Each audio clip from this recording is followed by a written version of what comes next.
أعوذ بالله من الشيطان الرجيم. بسم الله الرحمن الرحيم. قال النبي صلى الله عليه وآله وسلم: الصلاة معراج المؤمن، أو كما قال عليه الصلاة والسلام. صدق الله العظيم. اللهم صل على سيدنا ومولانا محمد وعلى آل سيدنا ومولانا محمد وبارك وسلم. قابل قدر معزز محترم سامعین اور میری ماؤں، بہنوں، بیٹیوں، اللہ تبارک و تعالیٰ نے میرے اور آپ کے پیارے پیغمبر حضرت محمد رسول اللہ سب کہتے صلی اللہ علیہ وآلہ وسلم کو اللہ تبارک و تعالیٰ نے ایک رات کے اندر سفر اسراء اور معراج کروایا.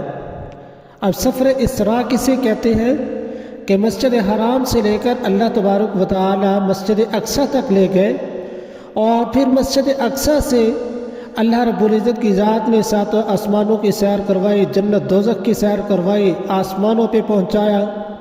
تو اللہ تبارک و تعالیٰ نے ایک رات کے اندر حضور علیہ الصلوۃ والسلام کو سفر معراج کروایا. سبحان اللہ. تو اللہ کے پیارے پیغمبر حضرت محمد رسول اللہ صلی اللہ علیہ وسلم کی ذات کو اللہ تبارک و تعالیٰ نے جو سب سے بڑا تحفہ عطا فرمایا وہ نماز کا تحفہ ہے، وہ الصلاۃ کا تحفہ ہے.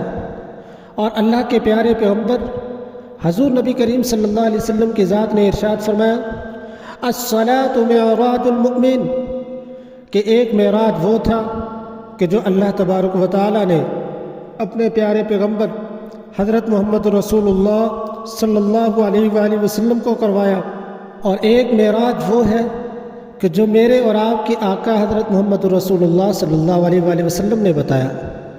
اللہ تعالیٰ کی ذات نے جو معراج کروایا وہ آسمانوں کی سیر کروائی، جنت دوزخ کی سیر کروائی، اور ایک میرے اور آپ کے پیارے پیغمبر حضرت محمد رسول اللہ صلی اللہ علیہ وسلم کی ذات نے جو ارشاد فرمایا وہ فرمایا: الصلاۃ معراج المؤمن، کہ مومن بندے کی جو معراج ہے، ایک معراج اللہ نے کروائی اپنے پیارے پیغمبر کو.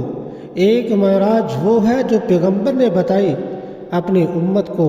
وہ معراج کیا ہے کہ ایک مومن بندہ جب اللہ کے در پہ کھڑا ہوتا ہے، نماز ادا کرتا ہے، صلاۃ پڑھتا ہے اور دعا کرتا ہے، اللہ رب العزت کی ذات اس بندے کے بارے میں اپنے پیارے پیغمبر صلی اللہ علیہ وسلم کی ذات سے مخاطب ہوا کہ کہہ دو الصلاۃ معراج المؤمن، کہ نماز یہ مومن بندے کی معراج ہے.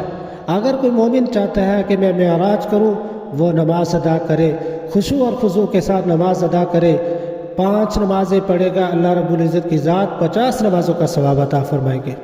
تو اللہ کے پیارے پیغمبر حضرت محمد رسول اللہ صلی اللہ علیہ وسلم کو جو معراج کے موقع پر تحفہ ملا، سب سے بڑا تحفہ نماز کا تحفہ ہے، جس کے بارے میں حضور علیہ الصلوۃ والسلام نے ارشاد فرمایا کہ اگر کوئی مومن معراج کرنا چاہتا ہے، اگر کوئی مومن آدمی وہ خواہش رکھتا ہے معراج کی، تو وہ نماز پڑھے، نماز کی پابندی کرے، نماز کو خشوع اور خضوع کے ساتھ ادا کرے. مومن بندے کی معراج وہ نماز کے اندر ہے. تو دعا ہے اللہ رب العزت کی ذات سے کہ اللہ تبارک و تعالیٰ کی ذات کی طرف سے جو پیغمبر علیہ الصلوۃ والسلام کو بہت بڑا تحفہ ملا نماز کا، اللہ رب العزت کی ذات اس کی پابندی کی توفیق نصیب فرمائے. وآخر دعوانا ان الحمد للہ رب العالمین.